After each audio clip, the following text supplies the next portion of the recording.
ISF vous manque? On a trouvé encore mieux. Bonjour à toutes et à tous, merci de nous rejoindre aujourd'hui pour cette nouvelle vidéo en matière de fiscalité. Aujourd'hui, on continue notre thématique sur la présidentielle 2022 et les mesures fiscales qui pourraient être proposées dans les programmes des candidats à la présidentielle pour la présidentielle 2022. Aujourd'hui, on va traiter d'une mesure qui est présentée par plusieurs candidats et candidats officiels à la présidentielle, et qui est la possibilité de remettre en vigueur un impôt qui a disparu depuis 2018.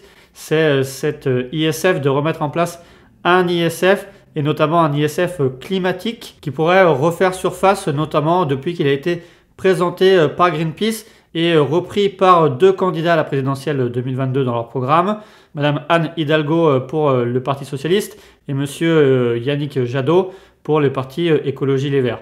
Donc on va détailler dans la vidéo la question de savoir s'il faut taxer les riches pour lutter contre le réchauffement climatique. Si oui, comment est-ce qu'on peut réellement lutter contre le réchauffement climatique grâce à un impôt et grâce à l'impôt sur la fortune? Et est-ce que cet impôt serait efficace pour sanctionner justement les riches qui détiennent un patrimoine financier sur des actifs polluants? Est-ce que le fait de mettre en place un ISF climatique pourrait justement lutter contre ce réchauffement climatique et lutter contre des investissements dans les activités polluantes?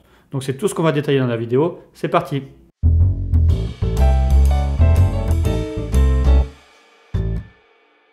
Donc effectivement, avant de commencer, comme d'habitude, abonnez-vous, likez, partagez et abonnez-vous bien pour suivre toute notre thématique en matière de fiscalité des programmes des candidats à la présidentielle 2022, puisqu'on va détailler, une fois qu'on aura la liste définitive des candidats officiels, on va détailler leur programme politique, mais uniquement en matière fiscale, puisque comme vous le savez, on a une chaîne dédiée à la fiscalité. Donc nous, ce qui nous intéresse, c'est de voir d'où vient cette possibilité de faire un ISF climatique, de faire un impôt sur la fortune climatique, pour en fait taxer les riches pour lutter contre le réchauffement climatique. Le financement du revenu minimum d'insertion sera assuré pour partie par le rétablissement d'un impôt sur la fortune.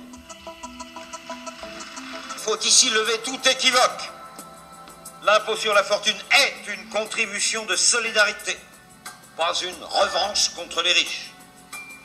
C'est pourquoi, selon nous, le principal problème posé, mais il est très épineux, concerne non pas le principe de l'impôt, mais la définition du meilleur équilibre entre la solidarité nécessaire et la pertinence économique. En sens inverse, une taxation symbolique, qui elle, parce que symbolique serait purement idéologique, ne produirait pas les sommes nécessaires à la solidarité voulue par tous. Alors peut-être que vous le savez, l'impôt sur la fortune, actuellement il existe sous la forme impôt sur la fortune immobilière, et avant 2018, il y avait un vrai impôt sur la fortune qui prenait en compte d'autres actifs que les actifs immobiliers. Il y avait plusieurs niches fiscales et exonérations possibles, mais c'est lorsque le président Macron est devenu président de la République, c'était l'une de ses promesses de campagne d'instaurer une flat tax sur le versement des dividendes et de faire disparaître cet impôt sur la fortune et de le modifier en fait sur un impôt sur la fortune immobilière.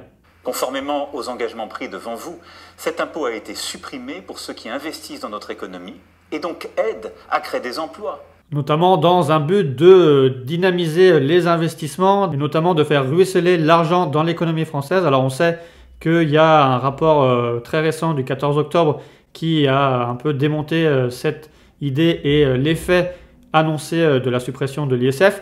Et c'est pour ça que depuis un certain moment, plusieurs partis politiques, et notamment de gauche, veulent appuyer pour le retour de l'ISF dans sa version en vigueur avant sa suppression. La question de l'ISF qui revient chez beaucoup de nos concitoyens, c'est pour ça que c'est pour moi pas du tout un tabou, ni un totem, si je puis dire.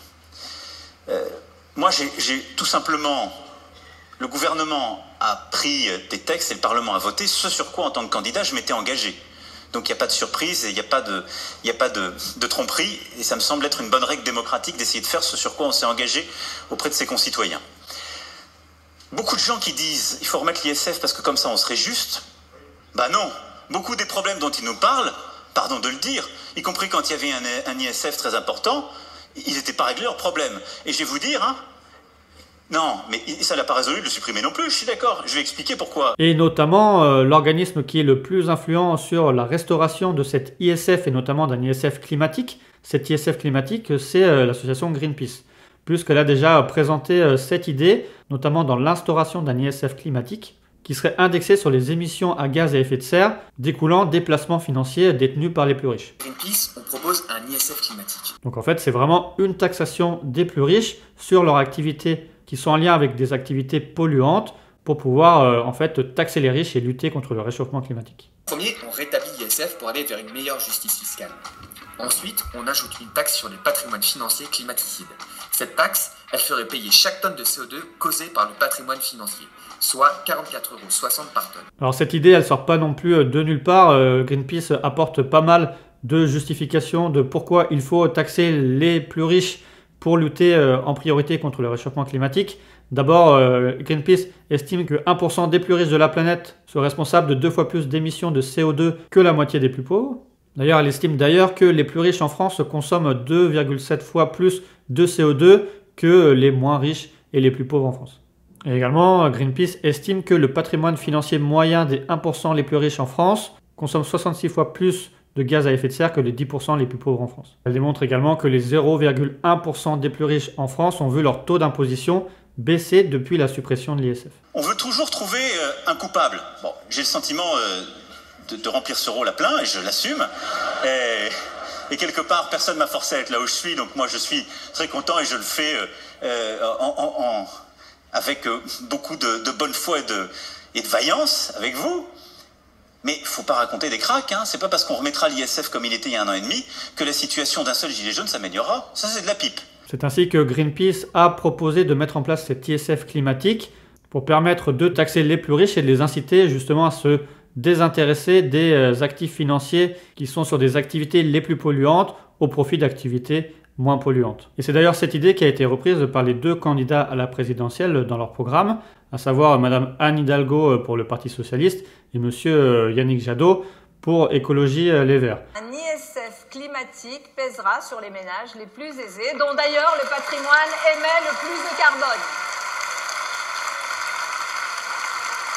Puisque effectivement, si on veut commencer par Madame Anne Hidalgo par le Parti Socialiste, elle l'a annoncé dans le cadre de son meeting de lancement de campagne à Lille le 23 octobre dernier. Elle a annoncé qu'un ISF climatique sera mis en place dans son programme et si elle accède à la présidence de la République. Mais c'est bien sûr l'ISF qui sera entièrement dédié à un fonds, qui sera un fonds d'accompagnement de la transition écologique, notamment pour les plus modestes. Il faut savoir que dans ce cadre d'ISF climatique, on n'a pas encore beaucoup de détails sur cette ISF climatique puisqu'elle a juste fait cet effet d'annonce qu'il y aurait un ISF pour que les ressources viennent justement au profit des plus modestes pour obtenir des aides pour mettre en place la transition écologique. En fait, les ménages les plus fortunés, les plus riches ou en tous les cas les plus aisés sont ceux qui consomment le plus et qui de fait ont le bilan carbone le plus élevé. Voilà, c'est comme ça, toutes les études de fait. Peu importe les comportements. Peu importe les comportements. Et effectivement, comme je vous l'ai dit, le contour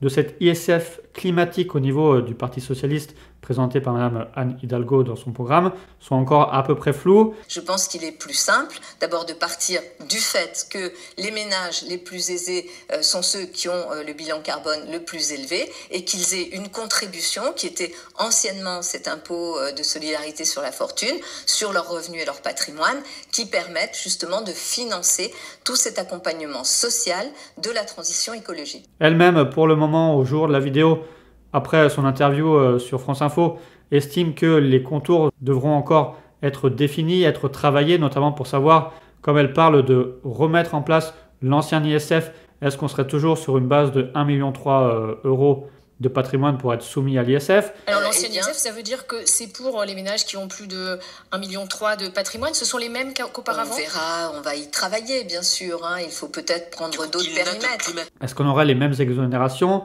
Est-ce qu'il y aurait une sorte de bonus-malus comme ce qui est présenté par les écologistes et ce qu'on va voir juste après dans la vidéo. Il n'a de climatique que le fléchage de l'argent. Il a de climatique. Il ne s'agit pas de taxer le patrimoine qui pollue le plus. C'est une proposition en fait, des écologistes. Oui, mais je veux pas d'usine à gaz. Donc pour le moment, on sait que pour le Parti socialiste, il y aura un ISF tourné transition écologique, mais on n'a pas encore le détail des seuils, des montants et quels actifs seraient soumis à l'impôt sur la fortune climatique. Mais cette taxe verte, c'est une idée déjà entendue chez un autre candidat à gauche, Yannick Jadot. Effectivement, comme on l'a dit, le deuxième candidat à avoir repris cette idée d'ISF climatique, c'est M. Yannick Jadot, pour le parti Écologie Les Verts, qui a mis cette proposition dans son programme sans donner non plus énormément de précisions sur ce que sera cet ISF climatique, mais on a quand même pas mal de détails qui permettent de dégager certains critères, notamment au titre de l'instauration d'un bonus-malus sur les actifs financiers qui sont adossés à des activités polluantes ou non et qui permettront d'être imposés plus ou moins à cet impôt sur la fortune climatique, à cet ISF climatique. Nous instaurerons un impôt de solidarité sur la fortune qui prendra en compte l'empreinte carbone des patrimoines financiers, c'est l'ISF climatique. Pour ce qu'on sait maintenant, c'est qu'en fait, on devrait garder à peu près les mêmes seuils d'entrée, donc 1,3 million. Peut-être il y aurait peut-être une modification de ce seuil d'entrée qui serait avec un plafond un petit peu plus bas. On aurait au titre du barème de l'impôt sur la fortune climatique un barème plus progressif et qui viserait également à taxer les patrimoines les plus fortunés en France, c'est-à-dire les 3% avec le plus haut patrimoine en France. Différent de la proposition socialiste, l'ISF climatique des écologistes s'inspire d'un rapport de Greenpeace. Le principe serait de taxer les investissements des contribuables les plus fortunés dans les activités polluantes. Aussi, comme je l'ai dit plus tôt dans la vidéo, c'est que même dans l'ancien ISF qui existait avant 2018, il y avait pas mal de niches fiscales et des exonérations qui existaient. Le but qui est présenté dans cette ISF climatique, c'est de limiter les exonérations existantes, de réfléchir sur les possibilités de suppression de niches fiscales et de mettre en place ce bonus-malus sur les actifs financiers détenus par les personnes les plus riches. Puisque l'idée, c'est de permettre à l'administration fiscale de regarder quels sont les actifs financiers détenus par les contribuables les plus riches et qui seraient soumis à l'impôt sur la fortune climatique, donc à cette ISF climatique, et de regarder si les actifs financiers de sociétés avec des activités polluantes ou non polluantes peuvent être classés selon certains labels, type Greenfin, ICR, ESS, qui leur conféraient en fait une qualité d'investissement propre et qui permettrait d'avoir exonération au titre de l'impôt sur la fortune. Puisque dans ce cas-là, on inciterait bien les patrimoines les plus riches à investir sur des actifs financiers avec des activités non polluantes, ou en tout cas le moins polluant possible. Et en contrepartie de ce bonus, on aurait une sorte de malus qui viendrait accentuer l'imposition des contribuables qui détiennent des actifs financiers dans des activités polluantes. En tout cas, la vraie idée de cet ISF climatique, c'est de faire un vrai ISF en lien avec l'écologie, avec un bonus-malus selon les actifs financiers détenus, et d'inciter effectivement les patrimoines les plus riches à investir dans des économies propres et non pas dans des économies polluantes. Et d'ailleurs, pour avoir une idée un peu plus claire de ce qui pourrait être proposé et de ce qui pourrait être cette mesure d'ISF climatique si le parti Écologie Les Verts arrivait au pouvoir à la présidence de la République, on peut voir qu'un amendement a déjà été déposé dans le cadre du projet de loi de finances pour 2022, mais qui a été rejeté, un amendement qui visait déjà à instaurer cet ISF climatique pour le droit existant, même avant le lancement de la campagne présidentielle. Et cet amendement, qui était notamment porté par le parti écologiste, visait à rétablir l'ancien ISF tel qu'il existait avant 2018, mais comme je l'ai dit, avec un barème plus progressif et avec une imposition supérieure pour les 3% des familles les plus fortunées en France. Et on retrouvait bien ce système de bonus-malus avec une possibilité d'exonération des biens et des actifs financiers qui étaient liés à des activités reconnues comme écologiquement et socialement bénéfiques, comme les placements financiers Greenfin, les placements financiers ICR, ou les parts dans les entreprises ESS. Et en contrepartie, il était demandé également d'étudier la possibilité de renforcer l'imposition pour les investissements financiers liés à des activités polluantes. Donc on voit vraiment l'instauration d'un bonus-malus en matière d'écologie. D'abord, de vouloir remettre en place cet impôt sur la fortune, cet ISF, de lui donner une touche écologique, une touche ISF climatique, avec un bonus-malus selon la détention des actifs financiers, qu'ils soient dans une activité polluante ou dans une activité qui respecte l'écologie. Mais cet amendement va également plus loin puisqu'il donne obligation de faire un rapport d'étude sur les possibilités d'élargir l'assiette de l'impôt sur la fortune et également de supprimer certaines niches fiscales existantes pour se rapprocher au maximum d'un objectif de justice fiscale. Et dans cet amendement était également demandé un deuxième rapport pour étudier quels sont les actifs financiers qui pourraient faire l'objet de ce bonus ou de ce malus dans le cadre de l'imposition majorée ou exonérée en matière d'impôt sur la fortune climatique. Donc on voit déjà que la possibilité du retour de l'impôt sur la fortune est une idée qui est en germe dans la tête de plusieurs candidats et d'associations, de mettre en place ce retour de la taxation des plus riches sur leur patrimoine intégral, ou en tout cas d'avoir une assiette plus large que ce qui existe actuellement en termes d'impôt sur la fortune immobilière pour lutter contre le réchauffement climatique et permettre la transition écologique. Alors effectivement, est-ce que ces mesures vont être reprises intégralement dans leur programme lorsqu'on rentrera dans la vraie course à la présidentielle à partir de mars 2022? C'est pour ça que je vous invite encore à vous abonner, à liker et à partager la vidéo pour que vous puissiez suivre avec nous toute la course à la présidentielle, suivre les programmes des partis politiques et des candidats à la présidentielle, suivre leurs programmes en matière de fiscalité pour qu'on puisse faire le point avant les élections des différentes propositions et des différents impôts qui seront supprimés ou créés ou rétablis comme l'ISF et de voir sous quelle justification on permettra de remettre en place ces impôts ou de les annuler. Donc vous pouvez nous laisser en commentaire justement toutes vos questions et ce que vous pensez du rétablissement de cet ISF climatique. Est-ce que pour vous c'est une bonne ou mauvaise idée? Sans rentrer dans la politique, hein. Sur notre chaîne on ne fait pas de politique, on fait la fiscalité. Ce qui nous intéresse c'est de voir est-ce que c'est intéressant ou non fiscalement de rétablir un impôt. Est-ce qu'il y a un intérêt de rétablir cet ISF sous une couleur climatique ou dont les recettes sont versées pour des aides à la transition écologique? En tout cas, on vous remercie d'avoir suivi la vidéo. Likez, partagez, abonnez-vous pour suivre toute notre campagne de vidéos sur justement la campagne présidentielle qui va nous amener jusqu'à mars-avril 2022 où on aura pu faire le tour de tous les programmes des candidats à la présidentielle et de leurs programmes en matière fiscale. Donc je vous dis encore merci d'avoir suivi la vidéo et à bientôt.